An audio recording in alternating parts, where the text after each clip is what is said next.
Hi అండి, మరొక వీడియోతోటి మీ ముందుకు వచ్చాను. ఈరోజు ఏంటంటే నేను మీకు చింత చిగురు గురించి చూపించాలనుకుంటున్నాను. అలాగే దాని గురించి కూడా చెప్పాలనుకుంటున్నాను.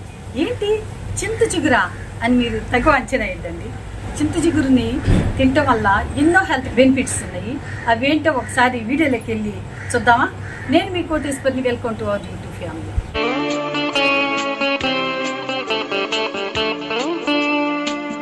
నవే డేస్లో ప్రజలు ఎదుర్కొంటున్న ముఖ్యమైన సమస్యల్లో హార్ట్ అటాక్, డయాబెటీస్, థైరాయిడ్, పలు రకాల క్యాన్సర్స్ని రాకుండా నివారించే దివ్య ఔషధము ఈ యొక్క చింత చిగురులో ఉంది.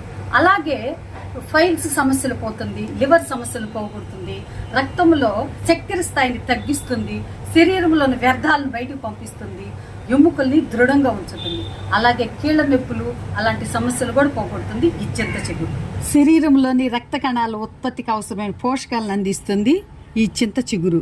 ఐరన్ సమృద్ధిగా ఉంటుంది, రక్తం బాగా తయారయ్యేలా చేస్తుంది చింత చిగురు. పోషకాలు అధికంగా ఉండటం వలన బాలింతలు ఈ చింత చిగురు తినటం వలన పాలు ఎక్కువగా పడతా ఉంటాయి బాలింతలకి. హార్మోన్లు సరిగా పనిచేస్తాయి. ఈ రోజుల్లో మసాలా ఫుడ్ అధికంగా తీసుకోవటం వల్ల నోట్లో వచ్చే అల్సర్స్, నోట్లో వచ్చే పగుళ్ళు, నోటు పోతలను తగ్గిస్తుంది. గొంతు నొప్పి, గొంతు మంట, వాపు తగ్గిస్తాయి ఈ చింత చిగురులో. విటమిన్ సి అధికంగా ఉంటుంది ఈ చింత చిగురులో. ఈ విటమిన్ సి వలన చిగుళ్ళను ఆరోగ్యంగా ఉంచుతుంది. సి విటమిన్తో పాటు ఏ విటమిన్ కూడా ఉంటుంది. కాల్షియము, ఫాస్ఫరస్ ఈ చింత చిగురులో ఉంటుంది. కాల్షియం, ఫాస్ఫరస్ పిల్లలు ఎదుగుదలకు ఉపయోగపడుతుంది అన్నమాట. ఎర్ర రక్త కణాలు తగ్గినప్పుడు రక్తహీనత ఉంటుంది కదా, రక్తహీనతను తగ్గిస్తుంది. ఫైబర్ అధికంగా ఉండటం వల్ల మలబద్ధక సమస్య తగ్గుతుంది. ఈ విధంగా చింత చిగురు తినటం వల్ల నెంబర్ ఆఫ్ బెనిఫిట్స్ ఉంటున్నాయండి. నాకు ఈ చింత చిగురికి అవినాభావ సంబంధం ఉందండి. మా ఊర్లో నేను చిన్నప్పుడు మా ఇంటి వెనక పెద్ద చింత తోపు ఉండేదన్నమాట.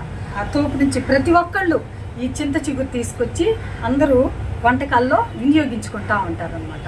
వీటిని వెజ్లో, నాన్ వెజ్లో కూడా ఉపయోగించుకోవచ్చు. నేను ఎప్పుడన్నా మార్కెట్కి వెళ్ళినప్పుడు చింత చిగురు ఉంటుందేమని నేను అబ్జర్వ్ చేస్తాను. ఉంటే ఖచ్చితంగా నేను తీసుకొచ్చుకుంటాను అనమాట. చింత చిగురు పప్పు పచ్చడి చేస్తాను, దీంతో పులిహార కూడా చేస్తాను చింత చిగురుతోటి. అయితే మీరు కూడా చింత చిగురు ఎక్కడన్నా కనిపించినప్పుడు దీన్ని వదిలిపెట్టరు, ఖచ్చితంగా తీసుకొచ్చుకొని కొనుక్కొని వచ్చి మీరు కూడా ఉపయోగించుకోండి వంటకాల్లో. అలాగే ఇది న్యాచురల్ కదా, ప్రకృతిలో మనకు లభించే ప్రతి ఆకు యూస్ఫుల్గా ఉంటుందని మీకు ఆల్రెడీ నేను చెప్పాను కదా. అలాగే మీరు కూడా ఈ విధంగా ఉపయోగించుకోండి, మీ యొక్క ఆరోగ్యాన్ని కాపాడుకోండి. ఈ వీడియో మీకు నచ్చింది కదా, చూసిన వెంటనే ఈ వీడియోని లైక్ చేయండి. మీ ఫ్రెండ్స్కి, మీ ఫ్యామిలీ ఫ్రెండ్స్కి ఈ వీడియోని షేర్ చేయండి. మీ అభిప్రాయాన్ని కామెంట్ రూపంలో పెట్టండి. సబ్స్క్రైబ్ చేయటం మాత్రము మర్చిపోవద్దు.